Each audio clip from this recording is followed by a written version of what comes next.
Welcome to another episode of Core NFL Recaps. My name's Legacy. And I'm Max. Vitamin J. Welcome. As per his gimmick, he is eating. I'll go ahead and say it. So that he doesn't talk with his mouth full. That was too good of a bite. He had to stop talking. We are doing a Week 13 NFL recap. Week 13. Well, we'll start with the Thursday night game, which was you're wearing the correct shirt, by the way. Was the Bills beating the Patriots 24-10 on Thursday Night Football? This is actually a very important victory for the Bills because with everything that happened on Sunday, now the Bills are the number one seed in the AFC. Mm-hmm. All roads go to go through Buffalo. Buffalo at the moment. I mean, I think they played well. It was a pretty good game by the Bills. I think New England, it's just one of the deficiencies of just their offense is like really has to win grind out games. The receiving core is not great, but yeah, the Patriots are not built to come from behind, and they were trailing pretty much all game. Mac Jones still playing better. It wasn't as good as his last week's performance, but he's still trending upwards. But the more important thing, again, was the Bills. Josh Allen played an almost perfect game or a turnover-free game, I'd say. I mean, he had a lost fumble, and which was a pretty bad lost fumble, to be honest. Mm-hmm. But other than that, he played pretty well. That's pretty much it. Roads go through Buffalo, like we said. Which is going to be a pretty big advantage because it's going to be awful cold in Buffalo in January. Yep. I think one of the big things is the Josh Allen we're probably going to get from here on out, especially without Brian Daboll, I think is going to be more of an erratic Josh Allen. That's going to have those amazing plays, but still have those turnovers of bad interceptions, sometimes dumb fumbles happening to him. You know, that's just going to be what we have to deal with. I mean, when you're a top 3 quarterback and you're putting on the numbers he does, you'll deal with a couple of bad plays. Yeah, I mean, I think he's going to be like a Brett Favre. Right. Yeah. Today's version of it. Yeah. And that plays a factor. People act like home field advantage doesn't. It does, especially for teams that aren't used to the cold. Unless your name's Green Bay, then it really doesn't matter. You really want to put it into Aaron Rodgers. Huh? Well, speaking of Green Bay, let's just segue to that one. We have Green Bay beating the Bears 28-19. Hunter was here watching football with me on Sunday, and we said, "Yep, Aaron Rodgers is not completely washed because he still beat the Bears." We would say we would have been worried for Aaron Rodgers if he didn't beat the Bears because he always beats the Bears. Well, it's funny because I've seen some people go, "Oh, see, the Packers are back." I'm like, "No, they're not. The Bears suck. Not the Bears suck, but they're not the best. But it's like he always beats them. So that's not even a good litmus test of like, are the Packers back or are they good? Because last week they lost horribly. Like he just keeps doing it. Chicago's his second home. I was looking this up real quick. Aaron Rodgers career-wise is 24-5 against the Bears. I'm honestly surprised he lost. So he I know, right? When did those happen? But another thing with this, besides Aaron Rodgers not being completely washed just yet, is Justin Fields. He looked pretty good. I know you mentioned the 2 picks. Other than that, though, he played pretty well. He had another rushing touchdown, 55 yards. He has 900 rushing yards on the season. Yeah. I wonder. Let me look at this real quick. I want to see if he's on pace to break Lamar Jackson's record. He probably would have been if he didn't miss that game. Lamar's got 1,200. I still question the trading of a second-round pick for Chase Claypool. Chase Claypool so far hasn't even done anything. He's not been worth it. Yeah. But Justin Fields, he has 905 rushing yards. He is on pace for 1,282, and I think that'll break the record. Not by much though, but still, 900 rushing yards, and he's played 12 games, so he's rushing for almost 100 yards a game. And he has a streak. Actually, looking at 1, 2, 3, 4, 5. He's had a rushing touchdown in 6 straight games. I think next year it's going to get even better. So I think people should take him pretty high in fantasy next year. Yeah, but I do agree with you. Chase Claypool so far has not. I mean, we knew he wasn't going to be worth a second round pick anyway, but he's falling way short. Hasn't been looking pretty good. Yeah, I think this game he had 5 catches, 28 yards. and he fumbled. Yes, and he lost a fumble, so not good early returns. Now you'll give it the full off season to be in the system and all that, but he's still. I don't think he's worth the second round pick. Steelers receivers, like what, half the time do they actually really work out when they go away from the Steelers? So it's kind of a hit or miss with them. Usually not. The next game is a butt whooping. Detroit molly-whopping the Jaguars 40-14. The Lions have won, I believe, 4 of their last 5. Yes, 4 of their last 5. And now they haven't beaten great teams. The best team to beat was the Giants, but they did play close to the Bills. So this team is trending upwards. They played the Vikings this week. I could see them upsetting the Vikings. That wouldn't be out the realm of possibility. I could see them beating the Vikings. But this offense, I mean, they score so many points. And right now the Lions are second in the division, and currently they have the 6th highest scoring offense in the league and the 32nd defense as far as points allowed. So if they could get that defense squared away, this would be a legitimate playoff team. Yeah. Yet the running game, Jamal Williams scored yet another touchdown. Yeah. I think the only critique is going to be that for their coach, Dan Campbell's more of a defensive coach, and their defense hasn't looked good. So it's kind of like, hey, Dan Campbell, might want to get that little. They play for him, but it's like, might want to get that side of the ball that your specialty is on. Playing a bit better, buddy. Right. But with this, he's definitely giving himself at least another year. He's definitely getting another year. There's no doubt about that. This team is, like I said, 4 out of 5, so they're trending on upward. Yeah. And they'll probably get a different quarterback this offseason. If they don't draft one, they'll trade for one or sign right. one. Well, if they keep winning, they're going to have to trade for one. Goff is up and down. This week he played really well, but he is up and down. He's not consistent, and we could definitely do better. So I wouldn't be shocked that they moved on, but I also won't be shocked that they gave another year where they kind of wait out the process to see if they can get one of the younger quarterbacks. Oh, yeah. And then Jacksonville, I mean, you're Jacksonville, so you're just probably going to end up losing these games. Well, the most important thing for Jacksonville, forget that you got spanked in this game. The most important thing is they did not lose Trevor Lawrence for the year, because the way he got tackled and how long he was down, and normally when you see people take a knee around a player, usually that means it's bad news. It's over. It's a really bad injury, but Trevor Lawrence came back in the second half, and they're just lucky. The Jaguars are just lucky that Trevor Lawrence did not suffer a serious knee injury there. And he had another game where he didn't have a turnover. So overall now, like on this season, he's had a pretty decent year. 17 touchdowns, 6 picks. Not too bad for a second year. So he's definitely getting better, because he was looking pretty dicey after the first few weeks. Right. Now, they've definitely seen enough to where they can start positively planning their future around him. Like, okay, we've seen enough. He has potential to be one of the better quarterbacks. So as long as we do everything right, maybe we can build something here. This isn't Zach Wilson teardown time. We think we actually have something here. Yeah. True. And his receiving core is not like bad, but you can still probably want to upgrade. Maybe get a tight end or something to improve it. So just make sure he's good.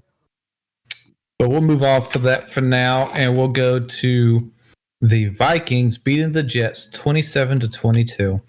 This was a pretty decent win by the Vikings. They almost gave it away because the Jets had a pretty big comeback right near the end of the game, and they almost had it, but Mike White threw a pick. But pretty good win from Vikings. We're going to say it every week. I don't think any of us here are still buying the Vikings as the top team in the NFC. We had them 4th, but we'll probably have to bump them up to 3rd after what happened in San Francisco, and we'll talk about that in a few minutes. But we'll probably bump them up to, at best, 3rd, I say. They're contending. With like the Jets, I think the big things that looks good is you're contending. You at least were in the game. At the end, like you said, you had a shot to win it. Mike White didn't play the best, but still, gave you a couple shots to win the game. Still better than Zach Wilson. Yeah. So, yeah, Zach, you might want to get comfortable on that bench unless that dude gets hurt. So, and I mean, they're still in playoffs right now, I believe. Not bad. Not bad.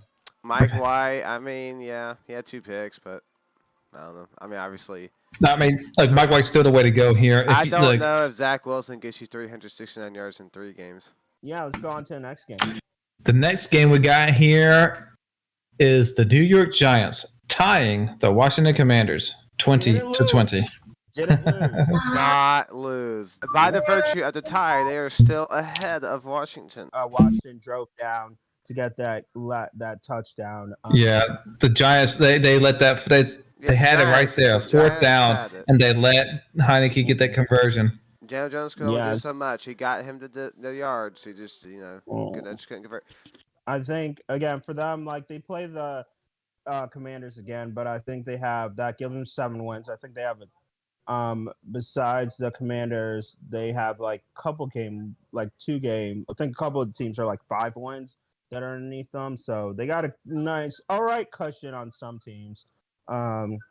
The big one, yeah, like big takeaway, like I said, they didn't lose, which is huge. You did not want a loss right here. That could have really killed you.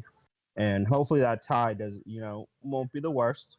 Not the best, but won't be the worst. The tie could hurt one of these two teams because right now it is currently hurting Washington because they are the last one out right now because Seattle is 7-5, so that slightly is better than 7-5-1. So potentially for New York or Washington, this could be a big tie. It could really impact things. They play again, not this week, but the next week. So hopefully we don't get another tie, but I would expect another close game there. I would agree with that. I would definitely agree with that. And I think one of the big parts of both teams is going to be just making sure you kind of can get through these last couple weeks. What is it? 5 games left? There are, 5. yeah, 5 more games to be played. The Giants do have a tough schedule now. They had to play Philly twice. All right, then they play Philly this week, so we'll see. When do they play them after that? I think it might be the last week of the season. They might get lucky that last week with Eagles. It is the last week. Eagles, because how They many could, losses? Vikings have 3 losses now, right? The, think it's the still Cowboys 2. have 3, the Vikings have 2. But the Eagles would need to lose 2 more games. Yeah, if it stays as it is, the Eagles might just bench people or not play them all the whole game because they won't need to get home field advantage.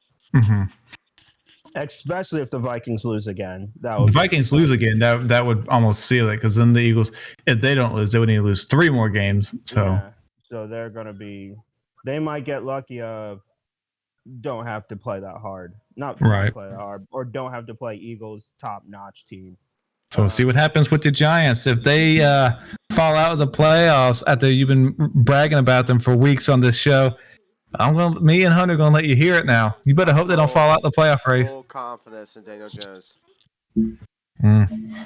We'll see about that.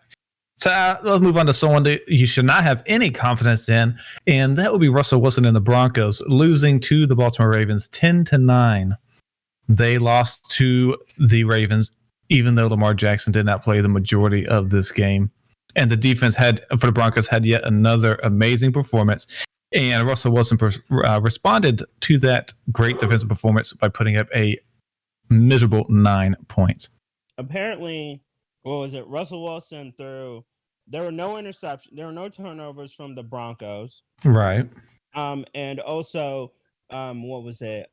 Ravens had 2 interceptions or something. They did have Yeah, 2 picks. They are the first team, like since I think '85, to lose a game where they where the other team threw like 2 interceptions and you had where the other team had like 2+ turnovers. And Oh, you yeah, had here we no go. Turnovers, some statistic like Yeah, that. here it is. I have it right here. So before the Broncos game, NFL teams were 0-206 since 1995 when committing 2 turnovers, forcing none, and failing to exceed 10 points. I know that's a convoluted stat, but they record everything. So the Ravens have now been the only team to win in such a circumstance. The first one since 1995. Now the record is 1-206, and only this Broncos team could do that. This game pretty much guaranteed Hackett's getting fired. Like, yeah. I mean, it just has to. I mean, something has to give here. This is just pitiful. Yeah. I mean, we go on it each week, but like, I mean, you're getting there, but you need a finished drive. Just one of those field goals is a touchdown. That's game. You win. Doing that little. So. I mean, we're talking 12 games played, 11 of them by Russell Wilson, and he still only has 8 passing touchdowns. Yeah, I mean, like, who saw this coming?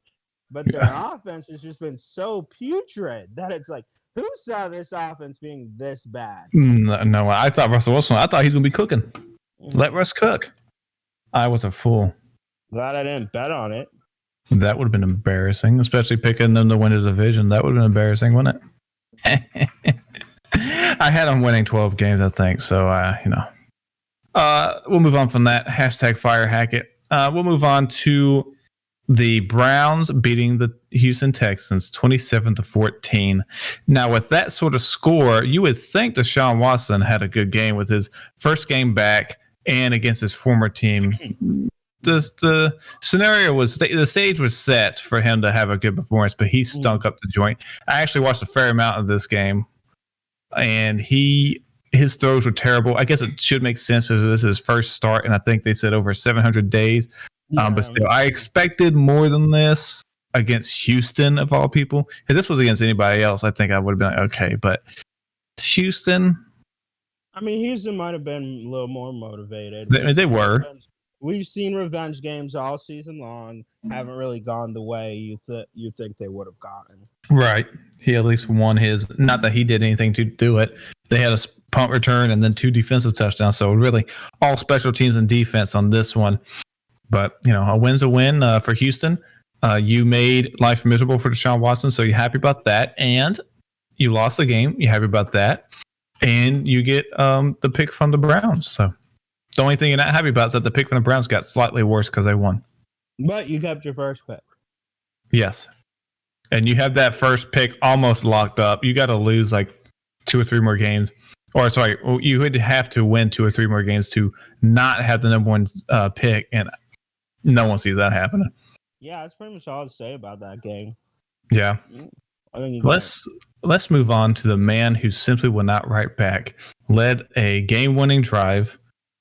It is Geno Smith and the Seahawks beating the Los Angeles Rams 27-23. Geno's performance is still simply superb this season. Would be. He's guaranteed he's going to sign. He's going to sign probably a few-year extension with Seattle, I imagine, because Pete Carroll probably loves Geno. I mean, how could you not? I mean, this performance has been absurd. It is almost officially the biggest career turnaround we've ever seen in our lives. Yeah, it's ridiculous what's happening. Like, this is level of like I said, Jinder Mahal for wrestling fans. Jinder Mahal winning WWE champion. Like this guy we've all written off, then turns out to be a stud. He has a 72.7 completion percentage, which will be either break the record or close to it. He's on pace for 4,489 yards, 31 touchdown passes, 9 interceptions, and 108.7 rating. That is absurd. That's almost better than any season Russell Wilson's had. It's not better than any of them that he's had. It's almost better. It's crazy because now people say, oh, well, Geno's always been good. No, Geno stunk with the Jets. It's just he's worked hard to correct his game, and it's paying off right now. But he was truly atrocious, and it was not solely the Jets' fault that he was bad back when he played for the Jets. So it's just a testament to his hard work that he's turned his career around, and he's definitely given himself another big contract coming up, and he's deserved it. And he led them. This was a much needed win for them. I was surprised this game was even competitive because the Rams are just really down bad right now. So it's not a good look for them. But to still pick up this win when you almost lost the game. I mean, he literally, I think the last touchdown was with like a few seconds left in the game. They almost lost this game. So with them winning, like I said earlier with Washington tying, this has now put the Seahawks back into the final wild card spot. So they really are in the driver's seat for a playoff spot, and they have also benefited or will benefit with the issues in San Francisco that we'll talk about. In fact, let's go ahead and move forward to them because it's not really much to discuss about with the Rams. They're down and out. there's nothing exciting about them right now. So let's move on to the 49ers beating the Dolphins 33-17. Now, aside from the 49ers winning this game, the biggest news is that they have lost Jimmy Garoppolo for the season with a broken foot. Now, what does this do to their playoff / Super Bowl chances? That I saw people suggesting on Twitter that the 49ers should try to sign Baker Mayfield. Oh, I've seen that a lot. Like, I've seen a bunch of people. I legit think you're probably better off with Brock Purdy the rest of the year than you would. Yeah, I saw that. I was like, I was thinking, no kitty corner this week. Panthers didn't play, by the way. But big news, Baker Mayfield got cut, or he asked for his release. I was actually going to have a little kitty corner to discuss Baker Mayfield. Oh, well, we can discuss him shortly now if you want. But I do agree that now him asking for his release this day after 49ers had this injury makes it seem like maybe his agent is talking with the 49ers already, but this will tell you what the league thinks about Baker Mayfield if he does not go to either Ravens or to 49ers. That would tell you all you need to know about Baker Mayfield, what the league thinks about him. If no one signs him, one of these playoff teams that is missing a quarterback before we get to, we also forgot to mention that with the Ravens. Lamar Jackson got a PCL or MCL sprain. He may be out a week or a few weeks, so that could be pivotal in their playoff race too. But yeah, they might be better off with Brock Purdy than Baker Mayfield. You know, I think with the 49ers, it sucks because you were starting to like kind of put it together and you're like, oh yeah, we got this. I mean, they still ended up winning big. Yeah. So it shows you their team. Which is surprising because Garoppolo got hurt early. Yeah. And they beat Miami. So yeah, it's Miami like, started, oh man. Miami started off the game with like that 75-yard touchdown. So yeah. They started off hot. So it kind of shows you like the team has a lot of potential here. It just needs something small or needs some low. Yeah, I still think they'll make playoffs. Clearly, I think that them potentially upsetting the Eagles or maybe getting to the Super Bowl, I think is probably out the window. Oh yeah, I'd be very shocked because I think they still need Jimmy. Jimmy G is still pretty good. Unless Brock Purdy turns into like Kurt Warner or something. Right. Yeah. Which he didn't play poorly this game. He played pretty fair for a guy for Mr. Irrelevant coming in. And we'll see where it goes. Yeah, so we'll see where it goes from here with him. Aside from them, the news of Jimmy Garoppolo being hurt, the news for the Dolphins is that this was probably the worst game. Well, actually, not probably. It is the worst game Tua has played all year. And it was shocking to me that they did not win this game since Garoppolo got hurt in the first quarter. They never seemed to be able to come back really at all. And the 49ers defense really put the clamps on them. Tua had 3 turnovers this game, 2 picks and 1 fumble lost. Not his best day, and it probably hurt him in the MVP race. He's still in the MVP race, no doubt about it, but he definitely probably took a distant seat between Mahomes and Jalen Hurts after this performance. All right, let's go from one. Let's talk about your Eagles, Max.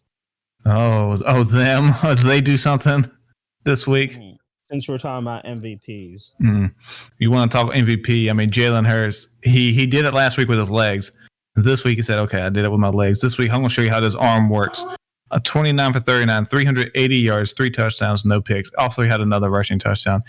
For the season, he has 29 total touchdowns, only 5 total turnovers, interceptions, fumbles included in there. So that is elite touch or TD to turnover ratio. And he's just been so amazingly consistent this year, which was one of the hardest things when Wentz was there, that he was still good with the Eagles, but his inconsistency was maddening sometimes. With Jalen Hurts, that doesn't seem to be an issue. He seems to be the same guy every week, which is what the elite quarterbacks, that's a trait that they have, is that they're the same guy no matter who they're playing, no matter the defense is getting them rattled, they're the same guy. So it's going to be pretty fun decade plus with him as long as he stays healthy, I think. Think you kind of wrapped up that game. Vitamin J, anything about your Titans? Well, no, I haven't wrapped it up just yet. Oh, sorry, Dean asked me a question. I'm not done. I want to say thank you to Tennessee Titans for giving the Eagles A.J. Brown for the low price of a first-round pick and some few measly $1 million. AJ Brown came in and said, "Thank you, Tennessee. I'm on to greener pastures." Literally, 2 touchdown catches. One was an absolute beautiful pass from Jalen Hurts, and then AJ Brown caught it right on top of the guy's shoulder pad. Absolutely beautiful play. Now, do you think they made sure to get those 2 touchdown passes in this week just to really Oh, kind of they called play stick it right specifically there? for Brown. Absolutely. They were definitely forcing it to him because AJ Brown had one play where he scored a touchdown, but his foot was out of bounds, and the very next play, it was essentially the same play to the other side, wide open touchdown. So he had a touchdown taken back because his foot was out of bounds, and they said, "You know what? Screw it. We're getting you the touchdown." Dang it! They just got it on the other side. So yes, I think they were clearly forcing the issue there, but it worked out. They definitely wanted AJ Brown to have a big homecoming. That he did. Vitamin J, you got anything about your Titans? Yeah, they suck. They don't suck. They are going to be AFC South champions again. Yeah, they're lucky they play in that division. Yeah, the AFC South is terrible. Every team in the AFC South lost this week, and that could be coming up a lot. They could be all losing every game. This is how bad Tennessee gets when they cannot establish the run because they are a running team, run first team that cannot run block. Right. Yeah, Tennessee, if they ever get behind, it's really bad for them because they cannot maintain it because the whole engine of the team, Derrick Henry, it doesn't make sense to use them if you're behind. So hurts them every single time. Yeah. One thing I'm really gonna say is that that MVP race just got interesting this week. Really. It looked like for a while Mahomes was just kind of running away with it, but after this week, like Jalen Hurts really cemented himself like right back into it. And there might be another person that entered his name it with Tua going out. I think there's another name that we now have to discuss. I'll go ahead and go there since I know you're leading to it. We have the Cincinnati Bengals beating the Kansas City Chiefs 27-24. And I'll let Philip go into AVP talk about, he's going to talk about, I believe, Mr. Burrow. But I do want to mention before you do that, amazingly, Burrow has beaten Mahomes 3 straight times. And just this he's undefeated. Well, he's undefeated against that team. He's undefeated against that. I think, what was it? The Chiefs have like 5 losses this calendar year, and 3 of them are to the Bengals or something like that. What you got to talk about when you talk about a man like Joe Burrow? Like, I know, again, there was some people, I think it was, I was watching a clip, I think it was Chris Broussard wrote him off after they went 0-2. Several other people were saying they were in trouble, but like, the dude, he's a bad boy. Like, this dude, there was a couple huge plays. There was I think it was near the end of the game. They needed to convert that 3rd and 8 after they just had a horrible throw. What do? They go right to him. He still gets it done. Makes that like amazing on the money throw, just to kind of pretty much more solidify that game going away with little time left, as well as no Joe Mixon, but the run game still worked very well. Jamar Chase came back, which was huge for them. I mean, this dude, his numbers were amazing. Still beat the Chiefs, has them now still like right at the top. They're fighting for that 3rd seed. He's there in that MVP conversation. The Bengals could potentially be the number 1 seed. They do play the Buffalo Bills coming up, and if they handle the rest of their games or the majority of their games, they could be the number 1 seed. Sure. Now, they play the Browns this week. Burrow needs to go ahead and beat his boogeyman of the Browns, but Burrow is playing out of his mind, just like what I mentioned with Hurts. The great thing about Burrow is that he's also cool, calm, and collected in there. He never seems to get rattled. He always generally seems to make the right decision. So it's just, if I was a Bengals fan, you don't even have to worry about. I would feel like I can win every single game I play, no matter who my opponent is. I could be playing the 15-1 Chicago Bears, 85 Bears, and I would feel like, yeah, we got a shot. We got Burrow. Very true. There was a call I did disagree with. I didn't agree with the Andy Reid call at the end with the field goal. I know he's a very good kicker, but your defense had yet to stop that. Your defense couldn't stop Joe Burrow, and you were giving him 2 minutes left. He was going to have 2 minutes left to go down that field and get a field goal.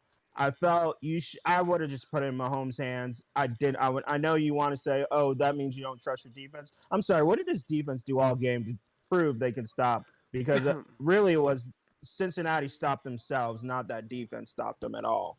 Yeah, and in games like this, every little thing matters. So any mistake is magnified in these kind of games. So you just can't be doing it. For the Chiefs, you lost home field advantage. You still have potential to regain that, but you just made the road for yourselves a lot harder than it needed to be. Because you still give Bengals a little more confidence. And I think these are times where you start kind of seeing the missing of Tyreek Hill. Because the Chiefs this year have lost to the Bengals and Bills, right? Yes. So they've lost against the top dog so far. But yeah, as far as Jacob's point, yeah, which one I said Tyreek Hill, that hurts them because with Tyreek Hill, you have the potential to score on every single play, and without him, you really don't. Teams know you have to work harder to get that last second field goal or whatever. With Tyreek Hill, you could literally do that on one play. Let's go ahead and quickly go over this one. I forgot about this one. The Steelers beating the Falcons 19-16. The only thing I care about really is the Falcons losing, and I'm another week closer to seeing someone else besides Mariota at quarterback. But for the Steelers, Kenny Pickett, as we said, is gradually getting better. Still not blowing anyone away with his performance, but he is slowly getting better, getting more comfortable out there, and they're winning games. I think this is 2 in a row. So if the Steelers make a run, they could potentially have a positive record. So then Tomlin would still not have a losing record. They play the Ravens this week, and Lamar Jackson's not going to play, so they could win that game. They play the Panthers after that, so they could be 7-7. That's going to be interesting. But I mean, they do have to go through Sam Darnold, and we'll see about that. It might be something when they go through my boy. You might have something to say about that. Yeah, great. I would say, yeah, you pretty much hit the only important part about it. There wasn't much. Who cares about this game? Yeah, right. The next one we'll go to is the Raiders upsetting the Chargers 27-20. I think this game is the nail in the coffin for Brandon Staley. It is going to be hard since the Chargers cannot lose games. They get these gimme games or games that they are better than. They cannot be losing games where they're better than the opponent. And they gave this one away. And they're 6-6. They're out of the playoffs currently. It's going to be a tough road to get back into the playoffs, I think. They can do it. They're only one game out to the Jets. But with them, they have the team that can lose to any opponent, clearly. And they could also beat anybody. But it seems like they always play down to their competition, like we said, and it's going to end up costing them the playoffs this year. I think. I don't think they're going to make it, and it's going to cost them the coach because Brandon, you don't not make the playoffs with Justin Herbert 2 years in a row and keep your job. I'm sorry. No, you don't, and you shouldn't, especially with how inconsistent your team has also looked. You cannot. I don't think you can rightly give that team. Yes, they've had injuries, but there are times where you looked great. Other times you look like, good Lord, do you even know how to play football? That's been one of the biggest things, I think, going to be hurting them. No, right? For the Raiders, they're playing much better football, much better.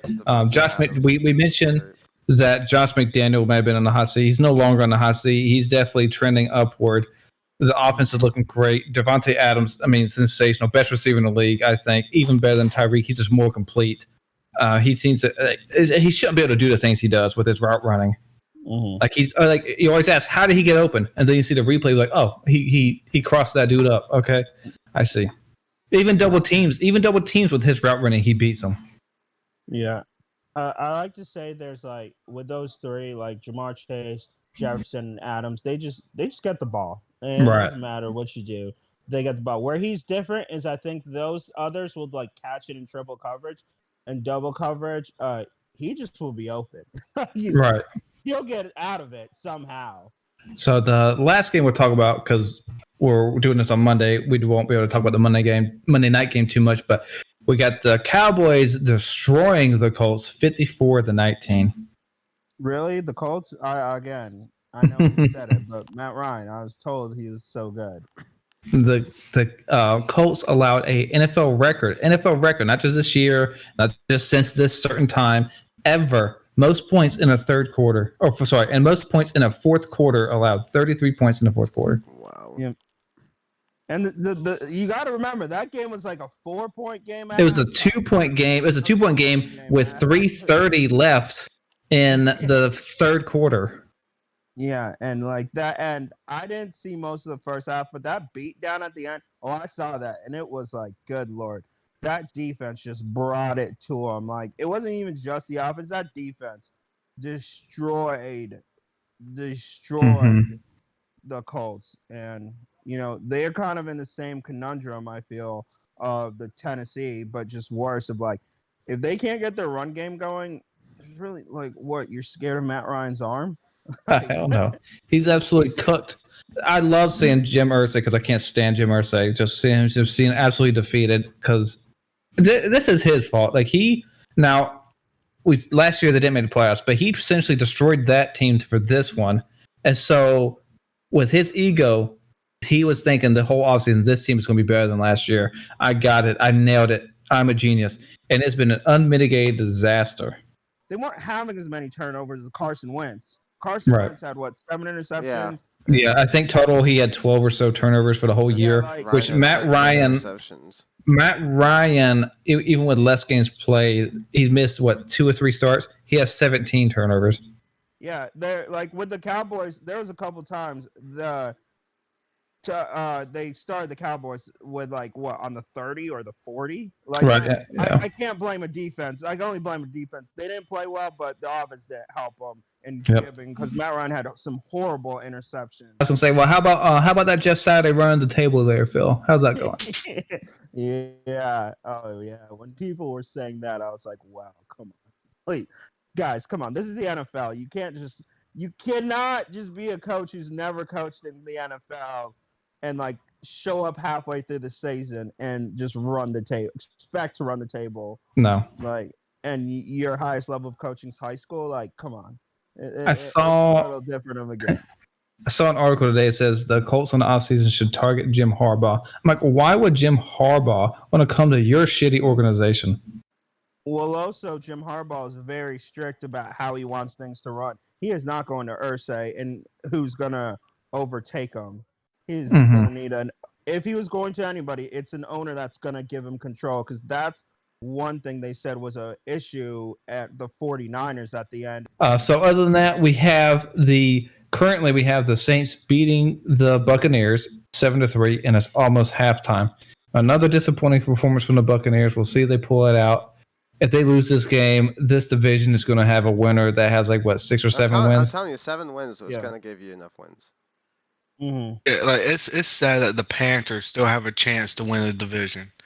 Man, that's what Baker's 36 games. Don't let them win. Don't let them get to the playoffs. And Donald and Dan Jones, I don't even care if Brady doesn't make it. Donald and Dan Jones get to the playoffs. Oh, you are not going to want to hear my mouth on that next podcast. You are not going to want to hear me talk. That is week 13. All right. So another week down. A couple weeks left to go till we get to playoffs. Going to be some interesting storylines. We'll see how the NFC South ends up. Who makes it into playoffs? I believe right now, probably an 8-9 team race in the AFC. Same for the NFC. Thank you guys for watching. Do all that stuff. Like, share, subscribe. Don't forget about our main show on Mondays. Our trivia on Wednesdays. Do know because it is December, we are doing Christmas themed stuff. Be on the lookout for all of that.